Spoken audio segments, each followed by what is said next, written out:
Vale, vale. Se ve grande ahora, ¿verdad? ¿Se ven grandes? Uy. Está bien, está Ah, bien. vale. Yo si no me oyen, que alguien me avise, porque yo Ah, ahora yo ya tenía dejo visto de como... verles. Sí. Yo ya no les veo, entonces ya no sé si está. Bueno, en principio, como digo, nos quedan solamente dos procedimientos. Uno es el procedimiento de exequatur y otro va a ser la extradición, tanto activa como pasiva. No se asusten con los nombretes raros que estamos viendo aquí, porque, como digo, es un procedimiento fácil de realizar, con pocos pasos realmente, tanto el exequatur como la extradición. Lleva mucho de trabajo, mucho de interpretación para los jueces, porque hablamos siempre de que colisionan el derecho internacional del país que sea con el derecho nacional, con el derecho español. Pero bueno, esas son cuestiones de los magistrados a nivel suyo, interpretarán y una vez que se decida poner en marcha el procedimiento o resolverlo, es cuando el procedimiento es bastante sencillo de tramitar. La ley le da muy pocos trámites en comparación con otros procedimientos. El de extradición, el de exequatur es en el ámbito civil y o mercantil, ¿vale? Para esas cuestiones civiles o mercantiles con terceros estados. Y el procedimiento de extradición, que también lo recoge la ley específica y también la ley de enjuiciamiento criminal, es para poner a disposición del Estado requirente, vamos a decir, normalmente si somos nosotros quienes lo pedimos, pues al tribunal español competente, un delincuente, bien sea para someterlo al procedimiento, llevarlo a juicio, enjuiciarlo, o bien para cumplimiento de ya sentencias firmes, ¿vale? Veremos en su momento los requisitos y veremos las clases de extradiciones que podemos tener desde el punto de vista de cada uno de los estados.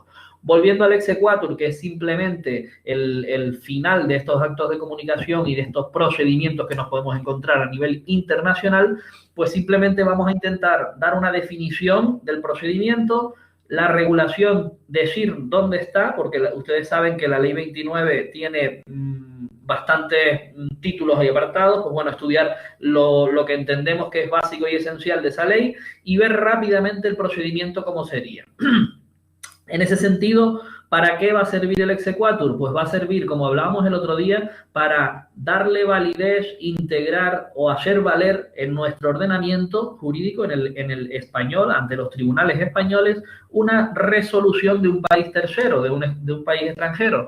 En ese sentido, el concepto que le da la ley y que nosotros debemos tener claro, pues se indica que es un procedimiento para estas dos cuestiones, para reconocer y ejecutar o bien solo reconocer o bien solo ejecutar, pero sirve para las dos cuestiones, ejecución y reconocimiento. Como ustedes pueden imaginarse, primero habrá que reconocer esa sentencia, ese auto, ese decreto o otro nombre, ¿vale? Quiero que tengan claro que cuando ahora empecemos a hablar de autoridad requerida, o sea, a quién le pido yo, o cuando empecemos a hablar de resoluciones, tenemos que abrir un poquito el espectro. Ya no solo será una sentencia, sino que si en el estado de donde nos traen esa resolución se le da otro nombre, pues tendremos que tener en cuenta que es el homólogo a nuestra sentencia para a los efectos de poder reconocerlo. ¿Vale? Nosotros hablaríamos siempre de resoluciones extranjeras, perfecto, que se hayan dictado en algún procedimiento. La ley habla de contencioso o de jurisdicción voluntaria. La única diferencia entre estos procesos, aparte de la materia que regulan y los que ya hemos estudiado el tema de jurisdicción voluntaria, ya sabemos un poco de qué va, pero una de las características es que en los procesos de jurisdicción voluntaria no hay contradicción, no tenemos dos partes que se enfrentan, sino simplemente una persona interesada o afectada que acude al juzgado para intentar obtener una resolución, ¿vale? Desde el momento en que haya contradicción, tenemos que irnos a un proceso contencioso. Pues bueno, resoluciones extranjeras en cualquiera de estos procesos se pueden traer a España para primero reconocerlas y luego, si también se quiere, ponerlas en ejecución, como si fuera una sentencia española.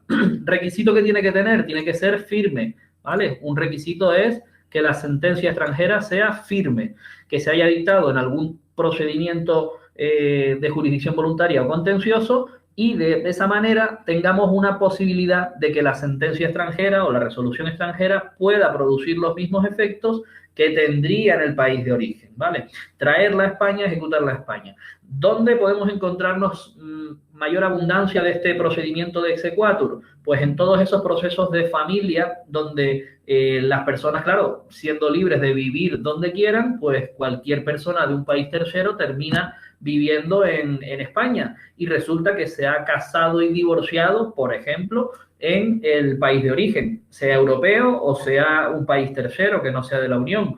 Pues esa sentencia de divorcio que está por ahí en ese país, a lo mejor a la persona le interesa hacerla valer en España, inscribir que ahora ya no estoy casada, sino que estoy divorciada y para eso puedo pues traer esa sentencia y darle validez en España porque yo ahora estoy residiendo en España. Bueno, de esa manera lo que conseguimos con este proceso va a ser verificar que una resolución que tiene origen en el tribunal extranjero guarda los mismos requisitos que tendría una resolución española sobre el mismo asunto y por lo tanto podemos homologarla y luego ya ejecutarla. Si entendemos el concepto, ya veremos que a partir de ahí todo lo demás va a ser bastante sencillo. ¿Dónde regulamos este procedimiento? Concretamente en estos artículos de la Ley 2915, porque estamos en el ámbito de la cooperación jurídica internacional. No vamos a verlos todos, el que yo sí recomiendo que echarle una buena lectura y en los test relativos a este tema, pues tenemos, creo que casi artículo por artículo, por si acaso nos cayera alguno de esos que son medio rarillos, pero bueno, en principio nosotros vamos a ir al núcleo y a lo básico.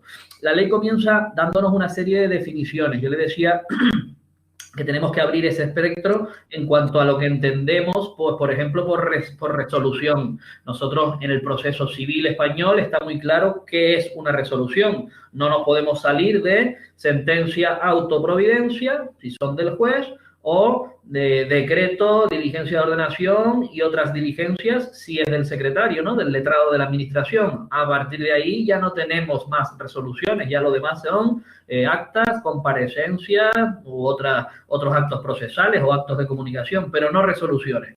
Aquí abriremos un poquito la mente en cuanto a que será cualquier decisión con un poco de independencia de la forma o incluso cómo la llamen, como la llamen en Alemania, a lo mejor lo llaman papiro o lo llaman de otra manera, pero el contenido es igual que una resolución española. Pues entonces tendremos que aceptarla como válida. ¿Vale? Dictada por un órgano jurisdiccional en un estado. Bien. Dime ese, o no sé si... No, estoy hablando con Juanvi, Frank. Vale, perfecto. Con independencia del nombre, incluso de la forma, tampoco nos interesa mucho la forma que traiga, ¿vale? Sí que vamos a exigir algunos requisitos de forma y sobre todo que esté traducida al español, al castellano. Se incluyen dentro del concepto este amplio de resolución las que dicten los secretarios judiciales, pero claro, en muchos países no se va a llamar así. Se puede llamar secretario general, procurador general, el abogado de la... ¿Vale? Cualquier nombre que se le dé a la figura que dicta nuestras resoluciones también lo aceptaremos, ¿vale? También aquellas, dice la ley, que liquiden tasaciones de costas. Cuando nosotros terminamos un procedimiento y se ejecuta, si ha generado unas costas, hay que tasarlas. Ahí se dicta una resolución del secretario, pues ese homólogo que lo dictara, si queremos traer esa resolución para acá, también lo aceptaríamos. En definitiva, un concepto amplio a la definición tradicional de resolución. Firme, pues aplicamos el criterio que ya conocemos. Firme para nosotros va a ser que contra ese decreto alemán que traemos con un nombre y una forma distinta, no cabe recurso alguno. Seguramente en el propio texto de esa resolución nos dará la pista, nos dirá que no se puede recurrir. Recuerdo antes de irnos de Navidades que veía con SEO lo habían aportado a una ejecución de familia, si no me equivoco, unas sentencias no sé si era de Qatar o de Abu Dhabi o de Dubái. No, de Dubái. O de Dubái. Bueno, pues el papel que ya venía con un cuadrito bañado en oro y muy bonito y muy precioso, ¿verdad? El folio, pues estaba escrito completamente en su idioma. Y nosotros ahí no entendíamos nada. Tirando de la resolución, pues mira, nos pudimos enterar de que el procedimiento que nosotros entendemos de divorcio aplicado a la legislación árabe, a los sistemas de tribunales que ellos tienen, que tienen una estructura totalmente distinta, y al Código Civil, si es que se le puede llamar así, que nosotros entendemos, y al divorcio como es, pues vamos, eran completamente sistemas distintos. Ahora, ¿qué es lo que intentaba esa persona? Traernos una sentencia que es equivalente a nuestro divorcio y poderle dar validez aquí en España. Pues bueno, la estuvimos viendo ahí un poquito, aprendimos un par de cosillas de esos estados, de esos Emiratos Árabes, de Dios, no vayan, sobre todo si son mujeres para casarse, porque eso es una locura en cuanto a limitación de derechos, pero bueno, no deja de tener curiosidad en el ámbito jurídico, ¿vale? Bueno, pues para eso sirve este procedimiento. Otro concepto que nos da y que debemos entender también de forma amplia es qué es el órgano jurisdiccional. Para nosotros hoy en día esos son simplemente juzgados y tribunales. Para ellos tendremos que tener en cuenta que puede ser cualquier autoridad, incluso aunque no se considere judicial, no nos venga que es un tribunal o lo que sea. Si es el equivalente, pues nosotros lo aceptaremos. Siempre habrá que tener en cuenta que las atribuciones que nos exprese esa resolución sean las análogas a las autoridades del juzgado, de un juzgado, ¿vale? Que sea similar o que tenga las mismas atribuciones que lo que nosotros entendemos por tribunales y por juzgados. En cuanto a las transacciones judiciales, nosotros sabemos que se puede llegar a un acuerdo entre las partes, conocemos que entre abogados es muy conocido el refrán de que más vale un mal acuerdo que un buen pleito, ¿verdad? Siempre la ley nuestra está orientada a facilitar en casi todas las fases del proceso el acuerdo, la transacción, llegar a un acuerdo entre las partes, pues casi siempre es lo más positivo, no solo para el juzgado, que se ahorra un procedimiento, sino para las partes, pues porque la decisión final que va a regular sus relaciones viene de ese acuerdo, lo han hecho ellos, y el juzgado se limita a homologarlo, simplemente a darle validez y terminar el pleito. Ampliamos nuestro concepto y abarcaremos todo acuerdo que esté aprobado por un órgano jurisdiccional de un país extranjero o se haya hecho ante ellos, ¿vale? En el curso de algún procedimiento o lo que ellos entiendan por procedimiento judicial. Nos servirá para homologarlo y, en su caso, ejecutarlo, ¿vale? En cuanto a transacciones. Documento público, lo mismo. Exigiremos simplemente que tenga la forma que oficialmente se suele dar en ese estado, el nombre de lo que suele llevar, provenga de la administración que provenga y se aporte como prueba, como documento, lo que sea, y simplemente pues que haya sido dictado o que nos venga la forma de esa administración, de ese ente oficial que lo emita, ¿vale? El procedimiento de exequatur se puede dar de dos maneras, lo podemos encontrar de dos maneras en el ámbito civil y mercantil, recuerden, ¿vale? La extradición la vamos a ver en penal porque habla de delincuentes y de delitos y de traerlos a España o de dárselos al otro país. El exequatur es en el ámbito civil, siempre hablaremos de procedimientos civiles y a lo máximo de mercantiles, ¿vale? Alguna cuestión entre empresas o alguna póliza, algún requerimiento, alguna aceptación de deuda o algún acuerdo que se tenga que homologar en España. Bien, como digo, se nos puede dar de dos maneras, de forma directa, porque esa señora que se divorció en Dubái ahora vive en Tenerife, en La Orotava, y presenta directamente una petición al juzgado para que a través de exequatur se homologue y ejecute esa sentencia de divorcio extranjera, o bien de forma incidental.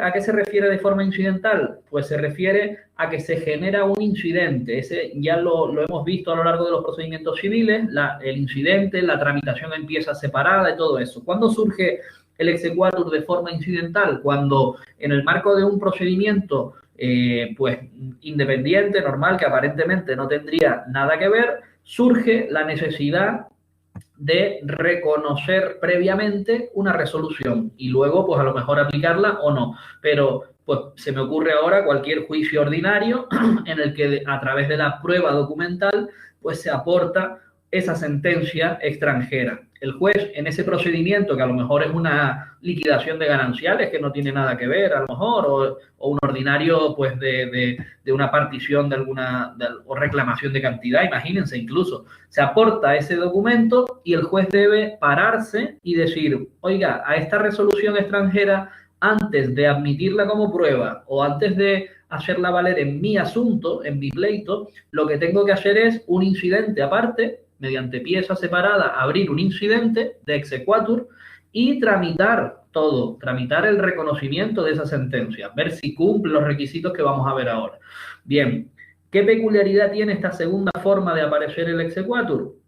que el reconocimiento y la eficacia que el juez concreto que esté conociendo del asunto que no tiene nada que ver, o que tiene que ver pero que no es expreso para eso, le va a dar, ese reconocimiento se va a limitar a lo que se resuelva en el procedimiento, se va a limitar al efecto para poder continuar el proceso. Y no va a impedir a que luego se tramite de forma principal, a título principal, dice la ley, un exequatur verdadero, es decir, reconocer y homologar la sentencia o la resolución y luego posibilidad de ejecutarla ya en España reconocida como resolución asimilada española, ¿vale? No sé si se entiende este último detalle, pero bueno, es simplemente que nos aparezca un exequatur en un procedimiento, nos paramos, lo tramitamos y continuamos, ¿vale? Bien.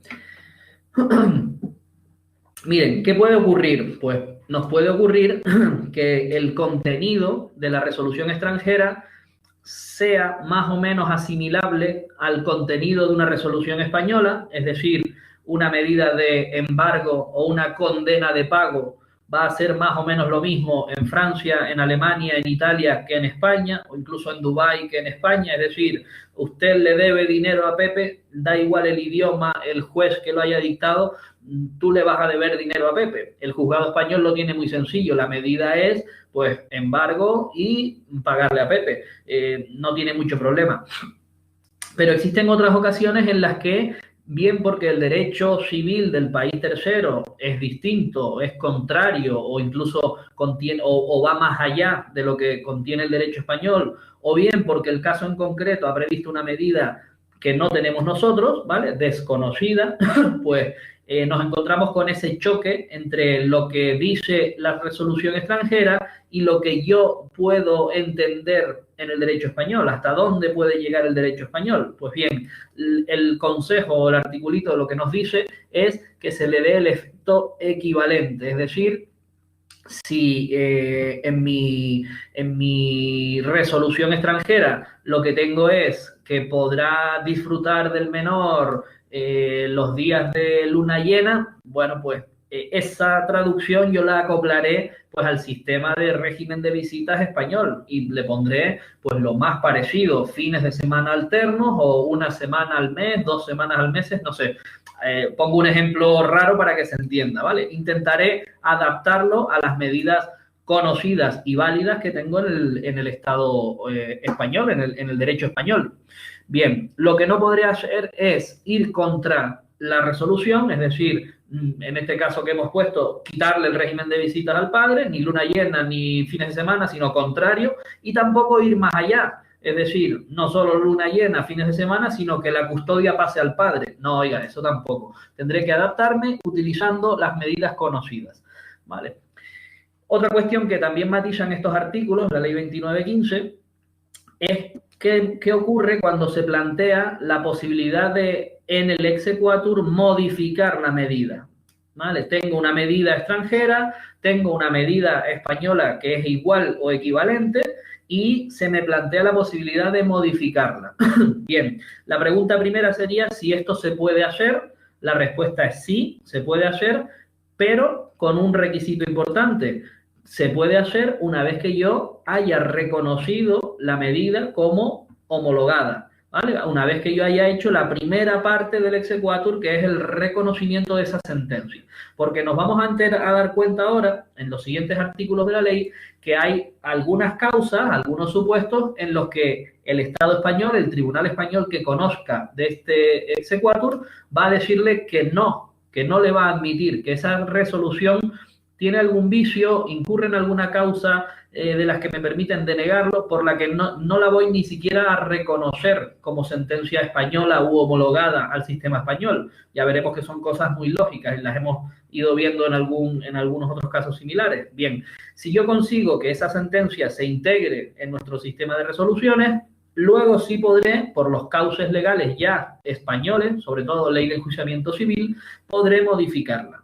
Por ejemplo, si la medida extranjera, una sentencia de divorcio francesa con medidas para las visitas, vamos a decir, o mire, más sencillo, que establece el pago de una pensión compensatoria para la madre por tener la custodia o de los niños, ¿no? Por ejemplo.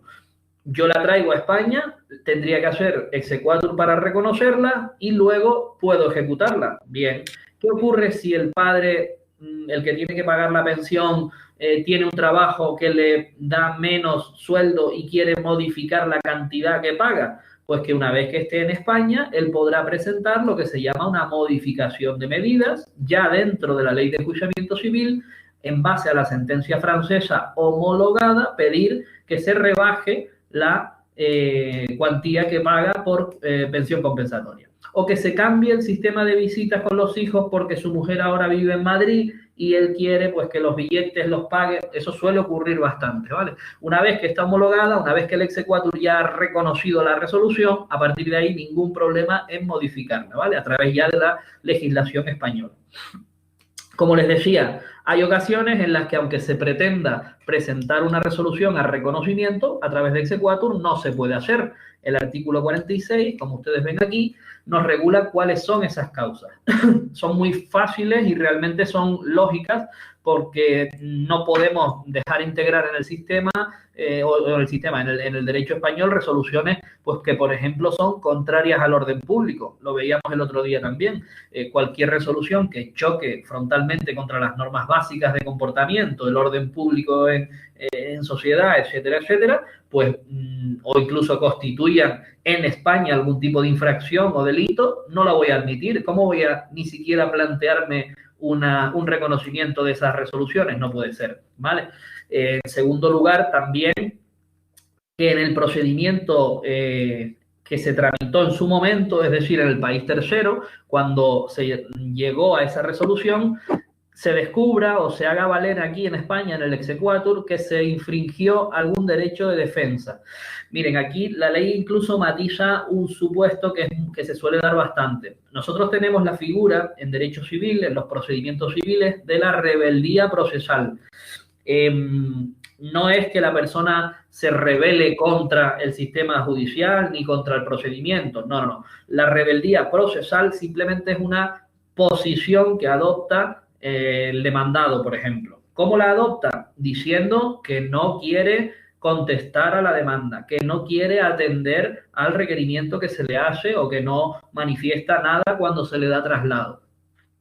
Surge esa posición jurídica de que ignora el procedimiento, no participa en el procedimiento, el juzgado no puede estar esperando a que le dé la gana intervenir. Lo estoy diciendo así de manera muy, muy rápida para que se entienda.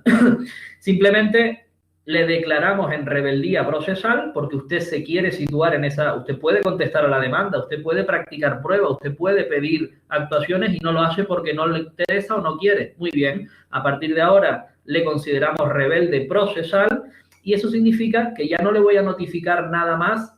Una vez que le notifique la rebeldía, que le hemos declarado en rebeldía, sigo el procedimiento entero hasta el final, hasta la resolución que le ponga fin.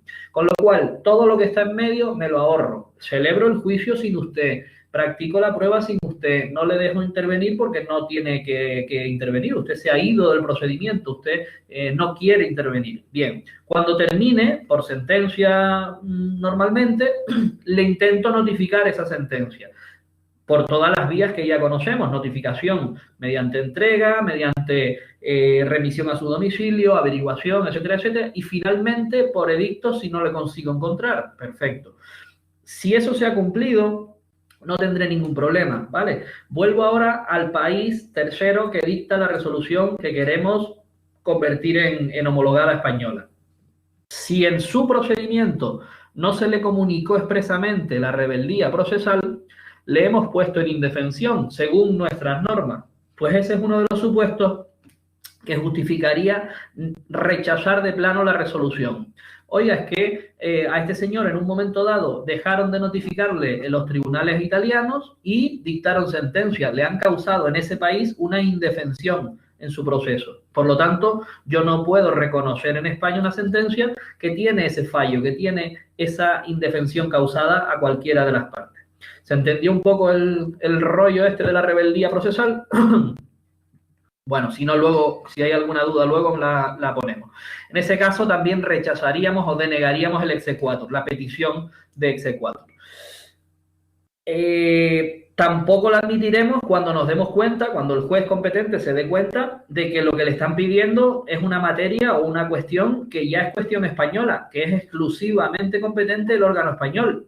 En ese caso no vale, no tiene sentido entrar a valorar si acepto o no una resolución. Oiga, es que lo que resolvió el tribunal suizo me da igual porque es que lo tengo que resolver yo, lo tienen que resolver los tribunales españoles. Pues imaginen cuestiones en las que el domicilio de las partes está en España y de repente un tribunal suizo se metió a resolver alguna cuestión de esa. Me da igual, esa sentencia es como si no existiera, no la puedo reconocer y mucho menos ejecutar, ¿vale? Hay una cuestión intermedia, ¿vale? Hay una cuestión en la que tanto el derecho, en este caso francés, italiano, suizo, del otro país, como el derecho español, tienen algo que decir, ¿vale? Seguro que ustedes recuerdan, porque lo hemos visto todos en la tele, el famoso caso de la guarda y custodia de esta mujer que pleiteó un montón y que incluso la llevaron por vía penal por cometer algún delito de secuestro de menores, y el marido italiano, es que no me acuerdo de los nombres ahora mismo, no sé si alguien lo recuerda. ¿Cómo se llamaba esta mujer, muchacho? Juana Rivas. Juana Rivas, exactamente. Gracias, Javi. Pues el caso de Juana Rivas y del marido, porque ahí incluye... Muchas gracias, don Javier. No. Sí, ese caso... Confinamiento, Javi. Vale, ese caso tiene un punto de conexión tanto italiano, porque el marido, la familia, etcétera, etcétera, son de allá, como español, porque la mujer está aquí. Bien, se plantearon pleitos tanto en Italia como en España sobre la misma cuestión, y resulta que la misma cuestión existía competencia tanto para los tribunales de allá como los tribunales de aquí. Es lo que la ley llama en este artículo 46 conexión razonable. ¿Qué significa la conexión razonable? Que cuando nos presentan un exequatur para, imagínense, liquidación de los gananciales que el marido presentó en Italia y la traen a España a ejecutar, porque los bienes están aquí, imaginemos una casa que tienen aquí los dos, quiero que se liquide aquí en España. Bien, tiene que existir para que el tribunal italiano conociera una conexión razonable. ¿Y qué significa eso? Que según nosotros, el juez italiano haya utilizado un criterio de competencia similar al que nosotros tenemos. En este caso no hay ninguna duda. El domicilio del padre está en Italia, él pone su demanda en Italia, en los tribunales más cercanos y tal y tal. El juez valora y dice, ah, sí, pues soy competente por domicilio del señor. Cuando eso venga a España a homologarse, el juez dirá, oiga, esta conexión existe, es razonable. Ah, pues mira, sí, porque el fuero de competencia, la competencia que usó el juez italiano, es igual a la que yo tengo o es muy similar a la que yo tendría, ¿vale? Pues entonces, por eso les ponemos aquí, el juez extranjero al dictarse su resolución debió usar criterios de competencia similares a los que tenemos en España. Si eso se da, entendemos que hay conexión razonable, por lo tanto, aunque la competencia fuera exclusiva o no española, sí que podremos entrar en exequatur porque hay una conexión razonable de la sentencia, ¿vale? Más o menos nos viene a decir eso. Ahora, materia exclusiva de órganos jurisdiccionales españoles, rechazaremos de plano. Y si no existe esa conexión razonable, no hay un criterio de competencia lógico o regulado en el derecho español, también le diremos que no. ¿Ok? Bien. Me quedan otros 3 supuestos que son muy fáciles. Cuando la resolución fuera inconciliable con una resolución dictada en España, muy sencillo. Cuando voy a reconocer esa sentencia extranjera, me encuentro que existe otra que regula lo mismo, una sentencia española que regula lo mismo y que es contraria totalmente y además inconciliable. No hay manera de hacerlas cuadrar. La extranjera con la española. En ese caso, me quedo con la que ya tengo y le digo que no a la extranjera. También vamos a hacer lo mismo cuando fuera inconciliable con una resolución dictada por otro tercer estado, pero que fuera con anterioridad. Ahora bien, tendré que valorar la de ese otro estado y decir que esa sí reúne también las condiciones necesarias, ¿vale? ¿Se entiende este supuesto? Tenemos en realidad 3 resoluciones, la que me someten a exequatur, perdón, dos resoluciones, pero una de un país extranjero y otra de otro país extranjero también. Pero la que me presentan primero, que se ha dictado con anterioridad, es inconciliable con la que quieren que regule. ¿vale? Y compruebo simplemente que la segunda cumple también los requisitos y entonces le puedo decir que ya no la voy a reconocer. Por último, tampoco aceptaremos un exequatur de una resolución cuando exista un litigio pendiente en España, pero para lo mismo, o sea, mismas partes, mismos intervinientes, con el mismo objeto de la resolución que me traen. Y tenemos que tener en cuenta, o el juez va a tener que tener en cuenta, que ese litigio en España va a tener que ser anterior al proceso extranjero. Aquí simplemente ha ocurrido, en el caso de Juana Rivas, imaginemos que el procedimiento italiano caminó más rápido, se resolvió más rápido y se dictó antes la resolución, pero el proceso español, que aún está pendiente, empezó antes, se inició con anterioridad. En ese caso, yo no aceptaré el exequatur italiano de la resolución italiana y me esperaré a que los tribunales españoles resuelvan. A partir de ahí me lo podré volver a plantear, pero hasta ahí no podré hacer otra cosa. ¿Se entiende este último párrafo? Espero que sí. Vale. Estas son las 6 causas por las que le diremos que no. Y luego se plantea la ley también otra última posibilidad. ¿Puede el tribunal español en el exequatur de reconocimiento y ejecución entrar a revisar la resolución extranjera? Es decir, cuestionarnos el contenido o el fondo que tiene. En ningún caso, por eso se los hemos puesto aquí. La vía que tiene el tribunal español es rechazarlo por alguna de las causas. Ahora, lo que no puede hacer es entrar a revisar lo que ya dijo un juez o un tribunal extranjero. Tampoco podrá decir lo contrario, como no me gusta el contenido, aunque no haya causa de rechazo, por el propio contenido te digo que no. No, si usted le va a decir que no le reconoce, tiene que estar basado en alguna de las causas que acabamos de ver. No por el simple, porque le parezca injusto que el marido tenga que pagar 1.000 euros o 2.000 euros. No, oiga, si eso lo pone es porque lo puso el tribunal en su sentencia. ¿Es ilegal? No. ¿Está en contra de alguna resolución de un Estado? No. ¿Está pendiente de juicio? No. ¿Es ilegal o contrario al orden público? No. Pues entonces usted, aunque no le guste o no esté de acuerdo, tiene que entrar a reconocer y en su caso ejecutar. Bien. Vale. Eso, en principio, creo que termina un poco lo de las causas y los conceptos que nos da la ley.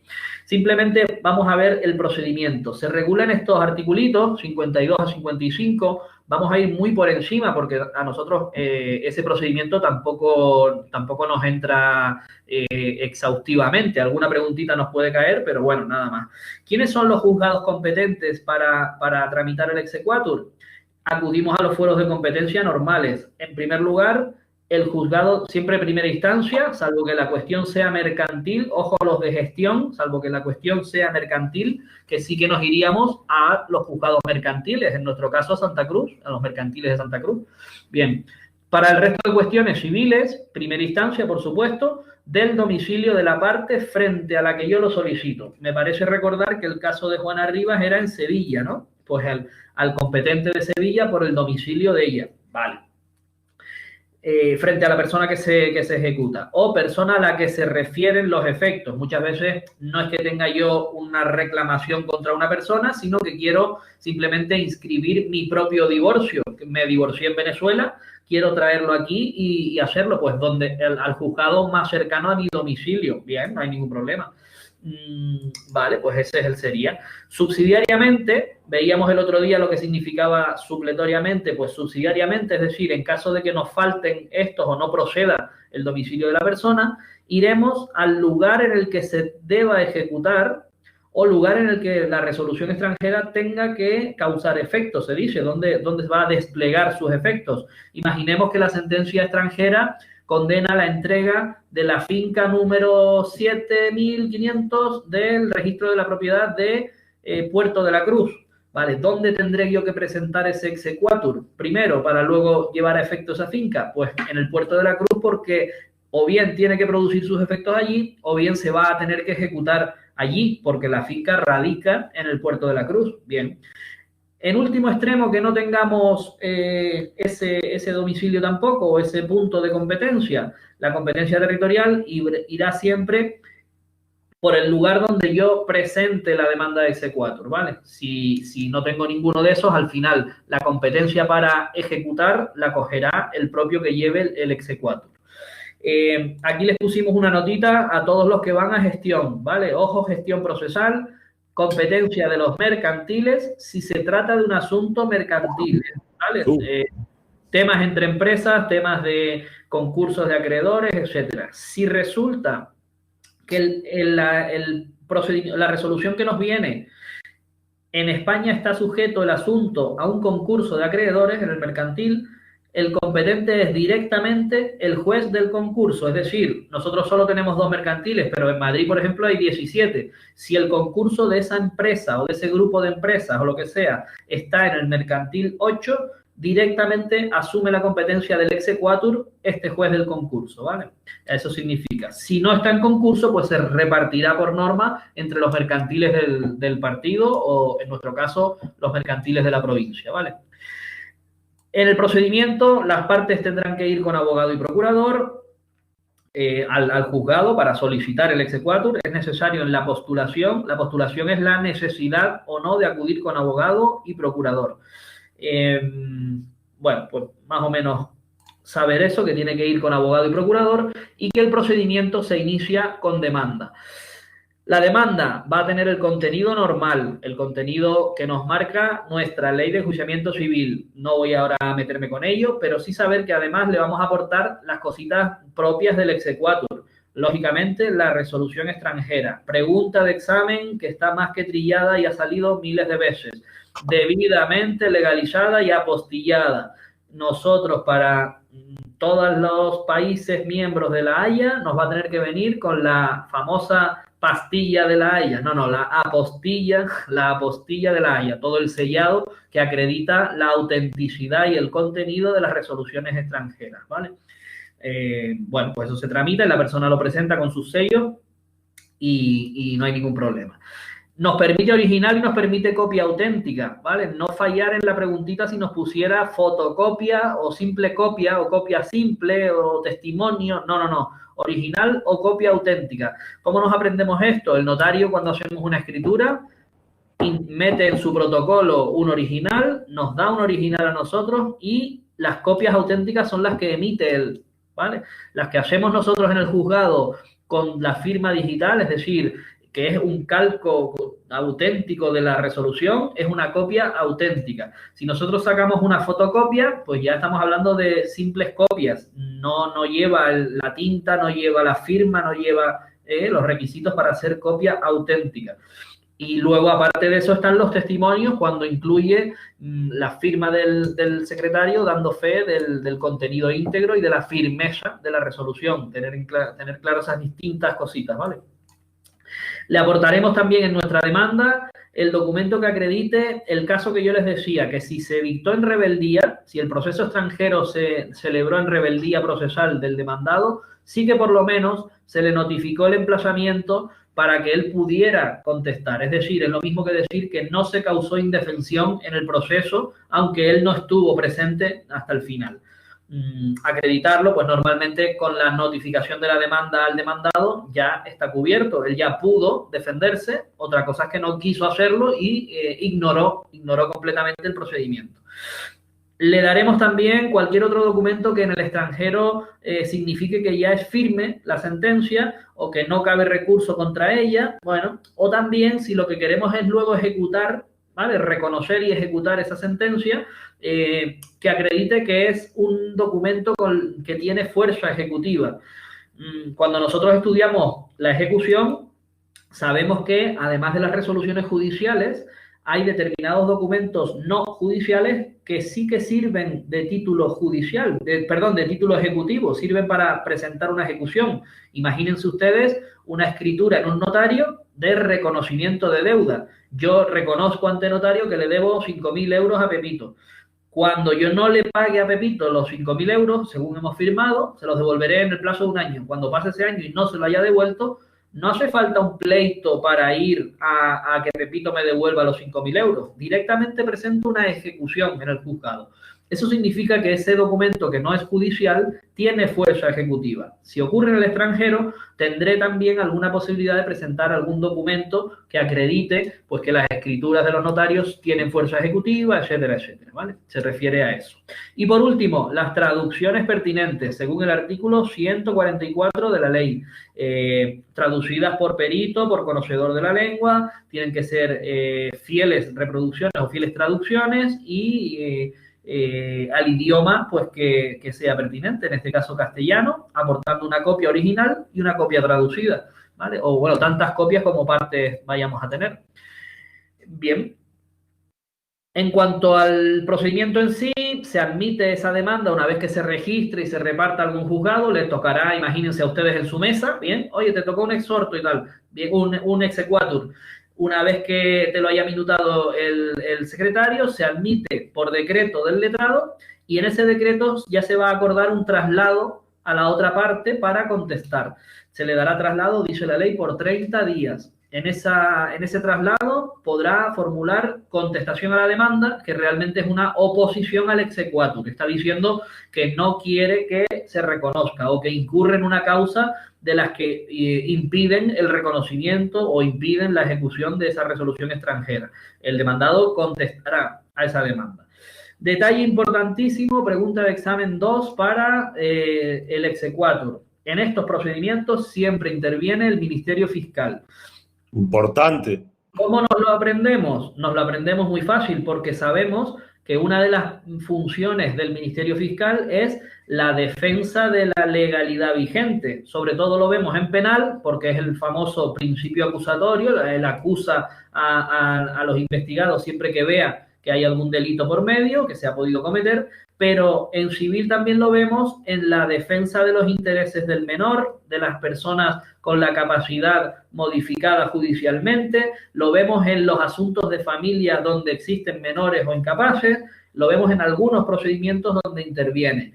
En este caso, en el exequatur, lo vemos porque va a defender simplemente que se cumpla la legalidad, que esa resolución, si va a entrar al ordenamiento jurídico, no, si va a entrar como si fuera una resolución española y se va a poder ejecutar, va a ser porque ha pasado el corte, porque ha cumplido los requisitos. Bien, en este sentido, en el procedimiento nosotros lo consideraremos una parte más, el Ministerio Fiscal, y por lo tanto le daremos traslado de todas las actuaciones. Él va a poder contestar a la demanda, informar y realizar las actuaciones que le permite la ley, incluidos los recursos. Él podrá recurrir la resolución final, que ahora veremos que es un auto del juez competente. Finalmente, transcurridos los 30 días, con oposición o sin oposición, pasan las actuaciones al juez o al tribunal para resolver. La resolución por auto. ¿Cuál va a ser la resolución? Puede ser solamente que reconoce la sentencia de divorcio de Dubái de fulanita no sé cuántas como integrada o como resolución en nuestro sistema, como realmente se dice, se reconoce y homologa la sentencia tal, y si nos han pedido la ejecución, también procédase a su ejecución. Aquí ya va a depender el contenido que tenga cada resolución de lo que hagamos después. Si es un divorcio, pues procédase a su inscripción en el registro civil con los efectos pertinentes y bueno, ya está. Y si luego además nos han pedido que se cumpla el convenio regulador o que se cumpla el pago de las cantidades por alimentos o por pensión compensatoria, pues oye, procédase a la ejecución requiriendo al tío para que pague o el embargo de cuentas, etcétera, etcétera, etcétera. ¿Vale? Eso todo en el auto. No les hemos puesto aquí los recursos, pero este auto es recurrible en apelación, ¿vale? Sí, en apelación, por 20 días. Entiendo. No me haga mucho caso, pero creo que sí, creo que era eso. Bien. Hasta ahí exequatur. ¿Alguna preguntita, duda que nos haya quedado? ¿Se ha entendido todo, algo, nada?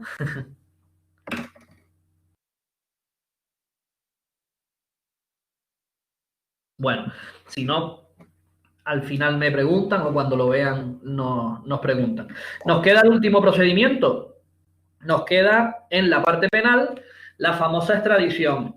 Aquí sí que no vamos a entrar en el procedimiento. El procedimiento es al final de estas diapositivas lo definimos solamente en sus fases, pero olvídense, eso no creo yo que nos vayan a preguntar porque es un poquito más farragoso y entra mucho, fíjense que aquí no solo entran los jueces, sino también el gobierno, ¿vale? Aquí entra la diplomacia en juego y esto es más complicado. Ya lo verán después. Por eso el procedimiento yo creo que no hace falta estudiarlo. Con las preguntas que tenemos en los test del tema 28 va que se mata.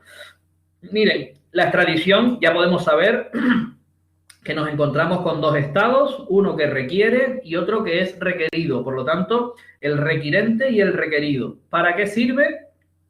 Sirve para poner a disposición del requirente a un presunto delincuente, bien sea para enjuiciarlo o bien sea ya para cumplir una pena. En ese caso ya no sería tan presunto, sino que ya sería un delincuente con una condena en firme, ¿vale? Por eso al Estado que inicia el procedimiento y que pide o solicita la extradición, lo vamos a llamar siempre requirente, es el que va a recibir finalmente al delincuente, al preso, al detenido, etcétera, etcétera, y al otro lo vamos a llamar Estado requerido. A priori sería muy sencillo, ¿verdad? Bueno, pues ya verán que no es tan sencillo. En función del punto de vista que tomemos, las clases de extradición que nos vamos a encontrar pues son dos y luego una tercera. Llamamos extradición activa cuando nos ponemos en el punto de vista de quien requiere. Tendremos que iniciar un procedimiento de extradición hacia otro estado. Yo tengo un procedimiento en la Audiencia Nacional por tráfico de drogas, una banda organizada enorme que actúa en varios países y tengo a un presunto, ¿vale? Lo tengo investigado en mi procedimiento en central de instrucción, me da igual, y inicio la petición de extradición, porque sé que esa persona está en Bélgica, está en Alemania, está en algún sitio y quiero que me lo traigan. Aquí entran en juego distintas legislaciones, por lo mismo que hemos estado viendo hasta ahora, por cuestiones de soberanía, por cuestiones de integración en la Unión Europea o no, por cuestiones de tratados entre los países o falta de tratados y por cuestiones simplemente de fronteras o necesidades de traspasar físicamente el Estado, un Estado. Ahora veremos la tercera clase de extradición. Extradición activa si yo soy el que pido. Extradición pasiva en la que nos situamos en el estado requerido, es decir, si yo tengo que darle la razón y enviarle a mi preso o no. Fíjense la de veces que ha podido pasar esto entre los estados de España y Francia por cuestiones de terrorismo de la banda ETA. La banda terrorista ETA actúa en el sur o actuaba en el sur de Francia, igual que en el norte de España, País Vasco y lo que ellos consideran la parte francesa del País Vasco y todo eso. Pues, claro, los tribunales franceses comenzaron a actuar también y hubo un montón de supuestos en los que la persona estaba detenida en Francia, pero el pleito lo tenía, la causa penal la tenía en España. Pues claro, pues ahí requirente requerido se tenían que poner de acuerdo. Bien. El pasivo es si nos lo piden a nosotros, cómo tengo yo que tramitar eso y cuándo le tendré que decir que sí y cuándo le tendré que decir que no. La tercera clase es cuando yo me sitúo en medio de los dos países. Cuando existe un país, la llamamos extradición en tránsito porque para llegar del requerido al requirente tiene que viajar a través de un tercer país. La única forma es por carretera, por aire o por mar de ese tercer país. Pues bueno, también habrá que tener en cuenta eso y el tercer país que ni pincha ni corta a priori tendrá que autorizar que esa persona detenida, condenada, traspase su frontera, atraviese su país y llegue finalmente al requirente que le tenía que ver. En este sentido nos situamos en medio, ahí en ese punto de vista de un tercer país. Tener en cuenta también, como ya les dijimos, que en el ámbito Unión Europea estas cuestiones ya se han conjuntado mucho y existe la llamada Orden Europea de Detención. Creo que el otro día, a raíz del Brexit, no sé por qué fue, si por las comisiones rogatorias, creo, surgió la ruptura que hemos tenido en este sentido. Cualquier delincuente o presunto delincuente que tenga la suerte ahora de estar en el Reino Unido ya se ha quitado de encima la peligrosa Orden Europea de Detención. Incluso en el famoso caso de Puigdemont y todo esto, hay un caso en concreto en el que una de las políticas famosillas y que más han intervenido y que también estaba, ellos dicen asiliada, otros dicen fugada, eso depende de la opinión que ustedes tengan, se encuentra en territorio del Reino Unido, con lo cual de la noche a la mañana ya la orden europea que pesaba sobre ella pues ya no tiene efecto, no se puede aplicar al Reino Unido porque ha salido del ámbito de esta orden europea. Esto no es más que un instrumento que por esta ley se ha asumido por el ordenamiento español, orden europea de detención, un instrumento en el que lo llaman de reconocimiento mutuo de resoluciones penales. Significa que un auto de busca y captura de la Audiencia Nacional o del Tribunal Supremo inmediatamente se reconoce, por eso es reconocimiento mutuo, tú reconoces mis autos de busca y captura y yo reconozco los tuyos en todo el ámbito de miembros de la Unión Europea. De esa forma nos ahorramos la extradición entre miembros de la Unión Europea y aplicamos directamente este instrumento, con lo cual es mucho más fácil y más rápido localizar, detener y trasladar, ya no hablaríamos de extradición, y trasladar al delincuente o al presunto.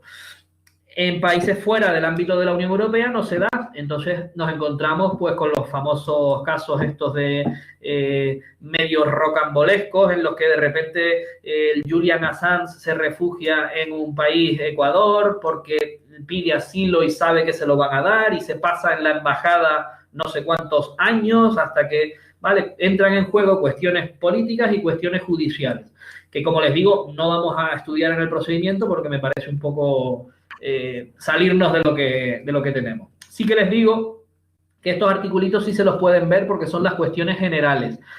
Los artículos de la Ley de Enjuiciamiento Criminal del 824 al 833. El procedimiento en sí, es decir, el trámite judicial de la extradición activa en este caso, es decir, cómo se pide que nos traigan mediante extradición a un delincuente, está en una ley específica. Está al final, nosotros no se la ponemos y yo creo que el temario no la recoge, ¿vale? Pero saber que está ahí. En cuanto a las cuestiones generales del procedimiento, sí que podemos saber en cuanto a quién lo inicia, ¿vale? El articulito, el 824, nos dice expresamente que son los fiscales de las audiencias y del Supremo, cada uno en sus causas criminales, los que le piden al juez o al tribunal que proponga al gobierno. Vale, aquí tenemos que añadir, además de los fiscales, porque ya ha evolucionado esto, a cualquiera de las partes, o sea, denunciantes, víctimas o el propio codenunciado, por ejemplo, pues también podría instar, pedirle al juez que proponga al gobierno. Fíjense en las palabritas de cara a posibles preguntas. ¿Quién solicita? Fiscales y las partes. El juez de oficio lo puede hacer también, pero el juez lo que hace es proponer. Dictará un auto que siempre va a ser motivado en el que le propone al gobierno. Aquí empiezan ya las palabritas respetuosas. Oiga, yo no le puedo exigir, no le puedo requerir, pero sí que el Poder Judicial le está proponiendo al Poder Ejecutivo que ponga en marcha la extradición de tal y tal persona que se encuentra en tal sitio y que lo que sea, ¿no? Ese auto tiene que ir perfectamente motivado. ¿Sobre qué personas vamos a pedirlo? Ya lo hemos ido viendo, ¿verdad? Tienen que ser por lo menos presuntos delincuentes. El 826 nos lo define un poquito mejor. 3 posibles causas. Españoles que hayan delinquido en España y se hayan refugiado en país extranjero. Aquí entrarían en juego los conceptos de asilo y refugio del derecho internacional. Por eso es porque se da que van a un país en concreto que a nosotros nos resulta raro, pero es porque el tratado permite el asilo a tales personas. Bueno, que hayan obtenido asilo o estén refugiados en país extranjero. Muy bien. Españoles que, habiendo atentado, aquí hablamos de delitos graves, en el extranjero contra la seguridad exterior de España, se hubieran ido a refugiar a un país distinto del que hubieran delinquido. El delito se puede haber cometido en un país extranjero y luego me refugio o me busco asilo en otro. Pues yo puedo pedir la extradición de esa persona porque has atentado pues a una embajada española, al consulado español en Bogotá, en no sé dónde. Pues bueno, son supuestos internacionales que se dan. Y por último, extranjeros que deben ser juzgados en España y estén en otro país distinto al suyo. Este era el caso más famoso de todos los que cometieron algún delito, están pendientes de localizarlo y en vez de volver a Francia, un terrorista de ETA, por ejemplo, en vez de volver a Francia se iban al Caribe, iban a cualquier país del Caribe, donde ahí pues permanecían años ocultos. Venezuela era uno de ellos porque tenía esa opacidad hacia la extradición, la dificultaban un montón y bueno, estaban allí como más a salvo, ¿vale? Hubo muchos casos de estos en los que terminaban en Venezuela, Cuba, algunos de estos países más así. Y tenían juicios pendientes en España. Bueno, pues puedo pedir y facilitar la extradición. Vale. Cositas generales también, dos cositas últimas y yo creo que terminamos con esto. El competente, ¿quién va a ser? Hemos dicho que se canaliza por petición del fiscal o de las partes a través del juez y el juez propone al gobierno, ¿verdad? Bien. El juez ese va a ser el competente, el que lleve en concreto la causa criminal, bien sea en la Sala Segunda del Supremo, bien sea en el Supremo no, tiene que ser la Sala Segunda, bien sea en los juzgados centrales de instrucción, bien sea en la Sala de lo Penal, de las audiencias nacionales, de la Audiencia Nacional. Lo canalizamos a través de nuestro presidente y se dirige al ministerio, siempre por automotivado, explicando todas las razones, la causa, por qué está investigado, por qué ha sido condenado, en fin, el supuesto concreto que sea. Y se dirige, recuerden ustedes, lo antiguo de la ley de enjuiciamiento criminal, se dirige en forma de suplicatorio, ¿vale? Aquí no hablamos de que el ministro de Gracia sea nuestro superior, pero dirigimos un suplicatorio. Recuerden lo de suplicatorio, exhorto y carta orden.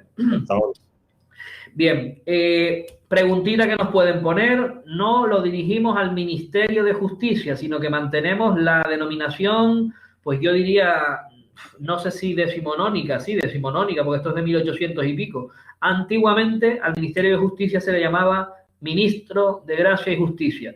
Pues entiendo que es al ministro, no ministerio, Ministro de Justicia, ¿vale? Por medio del presidente de la audiencia respectiva, que puede ser Supremo, puede ser TCJ u otras audiencias.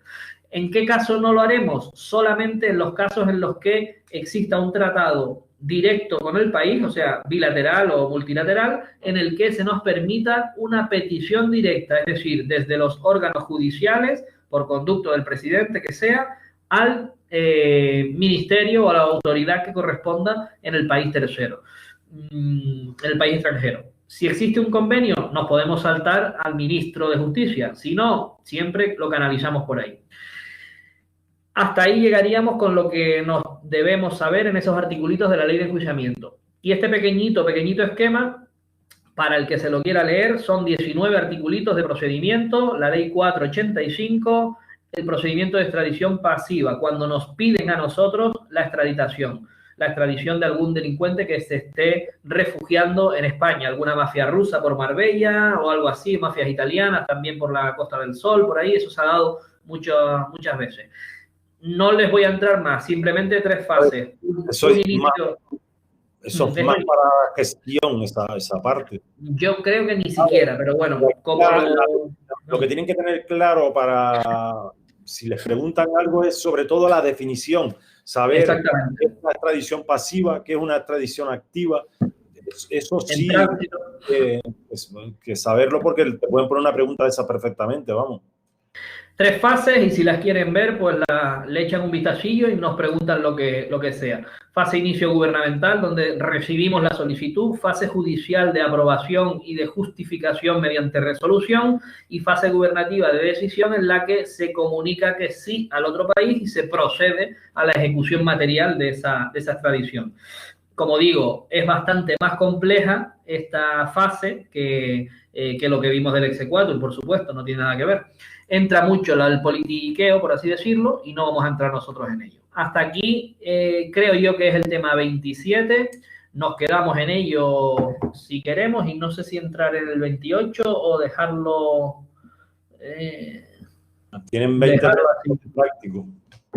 Pues yo creo que nos paramos aquí y el próximo día, el tema 28, yo la idea que tengo es solamente repasar una vez más, pues los distintos actos de comunicación que tenemos.